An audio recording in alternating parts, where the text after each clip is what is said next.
আমরা মনে করি নামাজগত অবস্থায় মারা গেছে উত্তম মৃত্যু, বাবারে খানা খাইতে যে মারা গেছে এটা উত্তম মৃত্যু। সড়ক দুর্ঘটনায় মারা যায়, গমের ঘরে মারা যায়, কত না দুর্ঘটনায় মারা যায়। আল্লামা মুফতি আমজাদ আলী সাহেব তার কিতাবের মধ্যে লিখতে যায় বললেন, মানুষ শোনো, 70টা তাজা উটের গায়ের চামড়া জবাই না করিয়া উল্টো দিকে টান দিয়ে লবণ আর মরিচ লাগায় দিলে যতটুক যন্ত্রণা হয়, এর চাইতে 70 গুণ যন্ত্রণা হলো একটা সাধারণ মৃত্যু। এখন আমরা মরণকালে অনেকে পায়খানা করে দিই রে, মরণের সময় অনেকে প্রস্রাব করে দিই।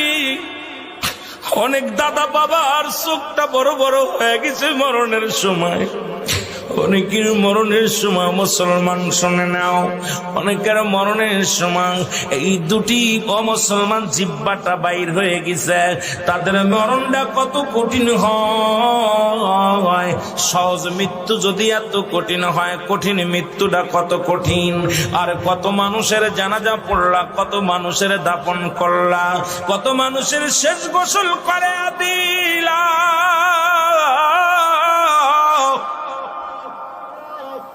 আজকে একবারও চিন্তা করলে না তোমার গোসল কে করাইবে, তোমার কবর কে খুঁড়বে, তোমার জানাজা কে পড়বে রে মুসলমান, তোমার কে তোমার দাফন করবে? আল্লাহ,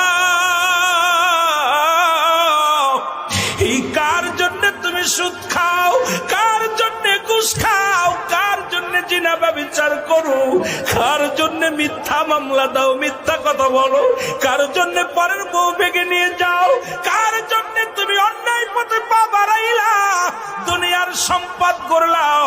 এই দুনিয়ার সম্পদ খাবে লোকে, তোমার দেহটা খাবে পোকে। এই দেহ কেন তোমার পোক পাকালিতে খেয়ে ফেলবে?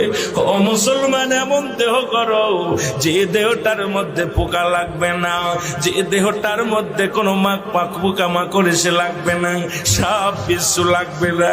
আজকে দুনিয়ার মধ্যে পাপের রাজ্য করলাম, এই সম্পদ ছেলেরা ভাগাভাগি করে নিবে, মেয়েরা ভাগাভাগি করে নিবে, ভাই ভাগাভাগি করে নিবে, কিন্তু তোমার পাপের ভাগটা কেউ নিবে না রে মুসলমান।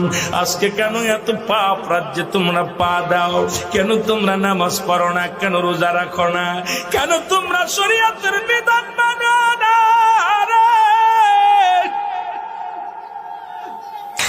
এই দুনিয়ার মানুষের কোন দিন ডাকে যাবে আল্লাহ,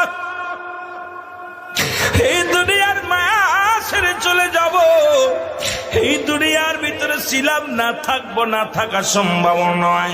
এই জন্য চোখের পানি ছেড়ে দাও, কাঁদো চোখের পানি। যে চোখ দিয়া মাছের চোখের মতো একটু পানি গড়াইয়া পড়বে, আমার আল্লাহ চোখ দুটি জাহান নামে দিবে না। ও মুসলমান, কত আলোচনায় বসলাম, চোখের পানি আসে না। কত বক্তার ওয়াজ শুনলাম, কেন অন্তর কাঁদে না? কেন আমাদের অন্যায় পথে এত ধাবিত হয়? কেন আজকে এত অন্যায় করি? একবার বয়াদা করে মুসলমান, ছোট্টবেলা থেকে শুনলাম, বাবায় কয় মানুষের মতো মানুষ হতে হবে, দাদায় কয় মানুষের মতো মানুষ হতে হবে, উস্তাদ কয় মানুষের মতো মানুষ হতে হবে। ও মুসলমান, গুরুজন কয় মানুষের মতো মানুষ হতে হবে। আপনিও মানুষ, আপনার বাবাও মানুষ, আপনিও মানুষ, আপনার মায়ও মানুষ, আপনিও মানুষ, আপনার উস্তাদও মানুষ, আপনিও মানুষ, আপনার পীর সাহেবও মানুষ। কেন আপনাকে মানুষের মতো মানুষ হতে বলেছিল? আজকে বুঝতে পারি রে মুসলমান, কেন বলেছিল। এই কেনর জবাব এখন বুঝতে পারি। কেন বুঝতে পারলাম শুনে নাও। আজকে ডক্টর MBBS ডাক্তার পাশ করি আইসা রে,